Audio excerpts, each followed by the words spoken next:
life that you have overcome and how that challenges define you right now. Again, what is the biggest challenges in your life that you have overcome and how the challenges define you right now? And in Tagalog, you want me to read in Tagalog? Yes, please. Okay. Anong malaking pagsubok sa iyong buhay ang iyong napagpasan at paano mo ito mailalarawan sa iyong buhay ngayon? Thank you for that wonderful question. My biggest challenges is when I joined the pageant last 2020. It's feel like I feel like insecure because there's so many people maybe bringing me down, but that challenge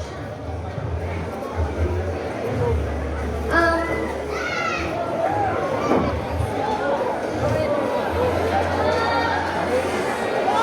natalo man ako noon, pero ngayon ipinagpapatuloy ko ang aking passion. At gusto kong i-advise sa lahat ng young women sa community ito na natalo man kayo sa unang pagsubok nyo, ipagpatuloy niyo ito at lumaban muli.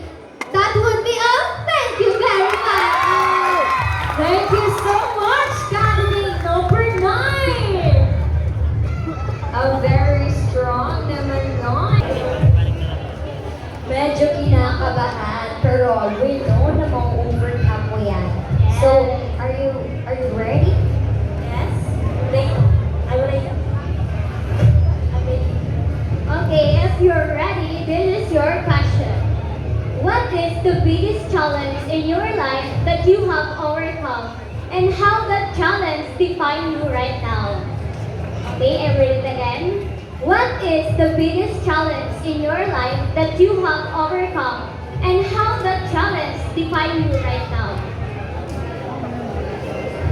Ano malaking pagsubok sa iyong buhay ang iyong nalagpasan at paano mo ito mailalarawan sa iyong buhay ngayon?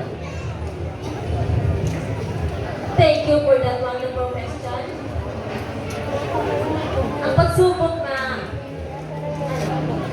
na aking ilalarawan ngayon na aking nalagpasan sa pagkamatay ni Papa. Ngayong nakaraang linggo lang. Pagkamatay ni Papa na siya ang dahilan kung bakit ako andito sa entabladong to. At bakit andito ako lumalaban para sa kanya. Pa, sana proud ka sa akin. Andito po yung anak ko sa entabladong to. Tumayo. At pinupay ang iyong pangarap. And I thank you. Thank you so much, candidate number 1. That is so hard. Wow, you're so beautiful, candidate number 5. Thank you so much. RKK President. Okay, candidate number 5. How are you feeling right now? Nervous. Candidate number 5. But we know, katulad ng isang kandidata natin kanina, nervous daw siya, but it's okay. You can overcome it. Okay? For the question, Are you ready? Yes. Okay, if you're ready. This is the question. What is the biggest challenge in your life that you have overcome and how that challenge define you right now? Again. What is the biggest challenge in your life that you have overcome and how that challenge define you right now? Ano ang naging pagsubok sa iyong buhay ang iyong nalagpasan at paano mo ito mailalarawan sa iyong buhay ngayon? I think yung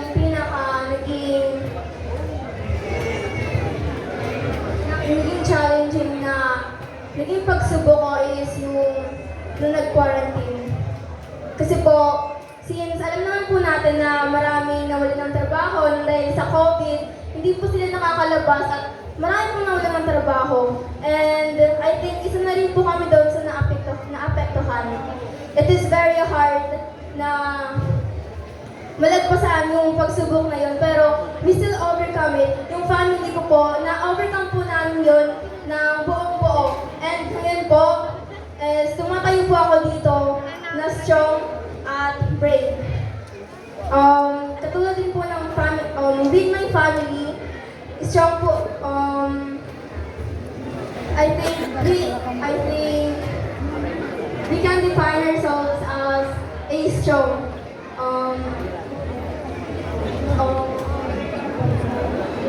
Sa lahat ng mga naging pagsubok namin, nalagpasan po namin, and that's all. Thank you. Thank you so much, candidate number 5. Thank you so much for the braveness answer. Okay! How are you feeling right now? Well, kinakabahan po ako, pero hindi ko po mapairalan yung kabang ko dahil alam ko makakasagot ako sa question later. Confident na ako candidate number 6. So this is your question. What is the biggest challenge in your life that you have overcome, and how that challenge defines you right now? Again, what is the biggest challenge in your life that you have overcome, and how that challenge defines you right now? Tagalog. Anong malaking pagsubok sa iyong buhay ang iyong nalagpasan, at paano mo ito mailalarawan sa iyong buhay ngayon? Ang malaking pagsubok na aking naranasan ay ang pagbubuli ng mga tao na sa aking paligid. Dahil daw sa aking pangangatawan, ako daw ay may pimples, ang aking katawan ay sobrang payat, at ang pangit-pangit ko daw. But despite po ng pagbubuli nila sa akin, nakita ko pa rin ang ganda sa aking sarili na hindi ko nakahanap sa iba. Na parang naisip ko, maganda ako sa kung ano ako, at hindi dapat ako magpa-apekto sa kung ano ang sasabihin ng iba.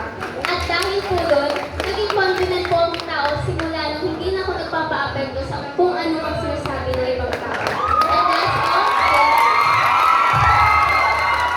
Wow, very brave! Wow, she's feeling brave. Okay, your questions go this way. This is your question. What is the biggest challenge in your life that you have overcome, and how that challenge defines you right now? What is the biggest challenge in your life that you have overcome, and how that challenge defines you right now? Anong malaking pagsubok sa iyong buhay ang iyong nalagpasan, at paano mo ito mailalarawan sa iyong buhay ngayon?